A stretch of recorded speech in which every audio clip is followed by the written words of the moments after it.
ये मुख्यमंत्री जी का समाधान यात्रा महागठबंधन सरकार बनने के बाद पहली बार आरा में वो जा रहे हैं। आरा में दिसंबर तक 1 दर्जन हत्याएं हुई है। बालू माफिया ने अपना आतंक फैला दिया है। इनके द्वारा प्रशासन से साठ गांठ कर शहर में बालू वाले इलाके पर अघोषित कब्जा कर लिया गया है।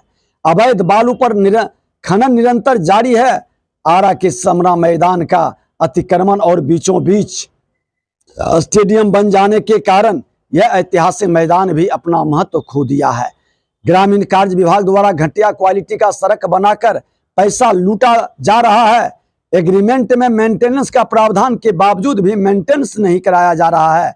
आरा छपरा पुल यह सालों भर 24 घंटे जाम रहता है। आरा में मेडिकल कॉलेज की स्वीकृति है सालों से, लेकिन कार्य प्रारंभ नहीं हो रहा है। सतड़ी के पास 40 एकड़ का कृषि फार्म बेकार पड़ा है। पूरे बिहार की तरह भोजपुर में भी धान की खरीदारी नहीं हो पा रही है। सरकार उसना अरबा चावल के चक्कर में किसानों के साथ जुल्म कर रही है। खाद की समस्या भोजपुर भी अछूता नहीं है।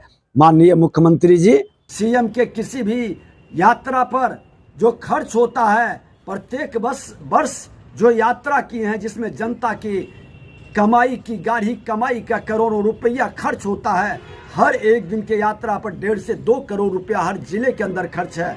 माननीय मुख्यमंत्री जी, इस यात्रा की उपलब्धि आपकी शून्य दिखाई पड़ रही है। ये हम नहीं, आपके राजद के अध्यक्ष भी कहा कि अगर जो उपलब्धि होती तो दोबारा यात्रा करने की जरूरत नहीं पड़ता।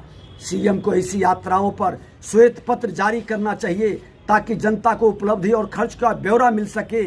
और यहाँ के प्रभारी मंत्री, आपके सरकार के उप मुख्यमंत्री जब से बने हैं, अपराधियों का मनोबल क्यों बढ़ा, आपराधिक घटना क्यों बढ़ी, बेतहाशा आज जो अपराध बालू और दारू का खेल हो रहा है खुल करके, इस पर भी समीक्षा करें, वहाँ के लोगों को बता सके माननीय मुख्यमंत्री जी कि जनता की गाढ़ी कमाई के पैसे का क्या उपलब्धि रहा। एक श्वेत पत्र जारी करें, तभी आपका यात्रा का कोई महत्व रहेगा। अपने अहंकार की पूर्ति के लिए आप जनता की गाढ़ी कमाई से पिकनिक मनाना बंद